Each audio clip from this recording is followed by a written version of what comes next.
Hi there, it's Margie Warrell here.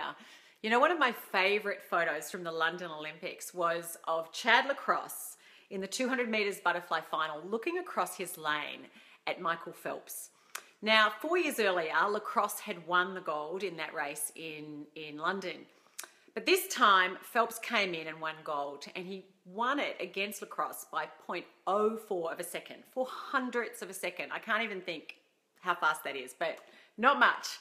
You know, and I think it really holds a poignant lesson for all of us, because it's so easy as we go through life to spend time looking across our back fence, looking across at somebody else in their work, in a business, in careers, other people's families, looking at other people's bodies, looking at other people's relationships and lives and holidays, and getting caught up comparing our lot and how well we're doing against other people.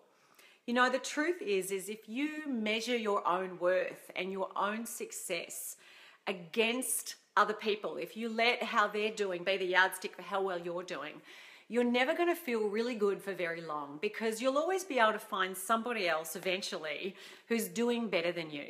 Even Michael Phelps one day is going to be not winning gold all the time. I know it's hard to imagine. So, you know, think about where is it that sometimes you get caught into this comparison trap of just really looking over and thinking, I'm not good enough, I'm not smart enough, I'm not successful enough, I'm not accomplished enough, I'm not skinny enough, I'm not disciplined enough, I haven't made it yet, and these people are, I'm not famous enough. The truth is that, and research shows this, that the happiest people aren't people who only make positive comparisons where they feel like they're doing better than others. It's people who actually make no comparisons at all. And that's why even being on Facebook, I mean, I love Facebook. It's great to be here with you right now. It's great to have the opportunity to connect with people we mightn't otherwise connect with.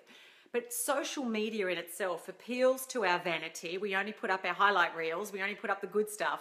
And to our vulnerability. We find ourselves thinking, look at all the fun other people are having. Look at what they're doing and who they're hanging out with and where they're going. And it can leave us feeling less than.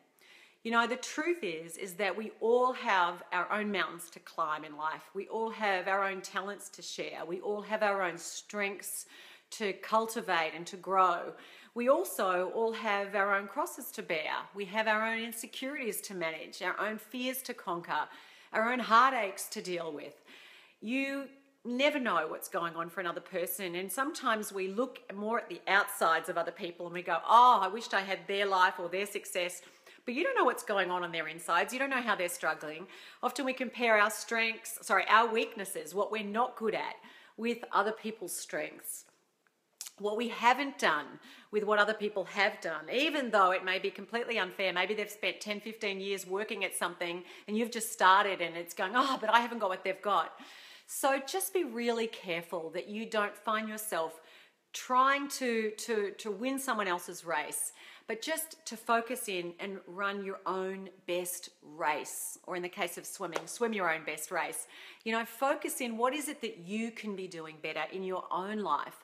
Where can you be working to make the most of the opportunities you have, rather than feeling envious about the opportunities that other people have got, ones that you wished you had. Yeah, but what are you doing to create more of your own?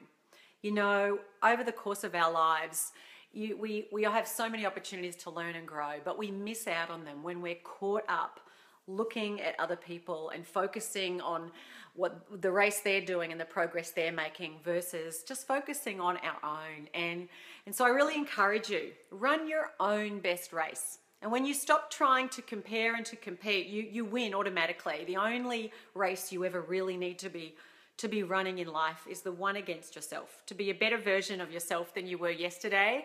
And maybe if you have not such a good day, it happens to all of us, to forgive yourself, learn whatever lessons it holds, and to move on.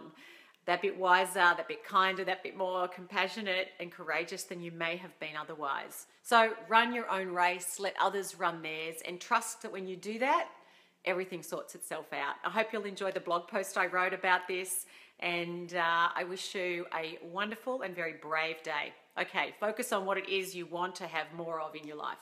Take care.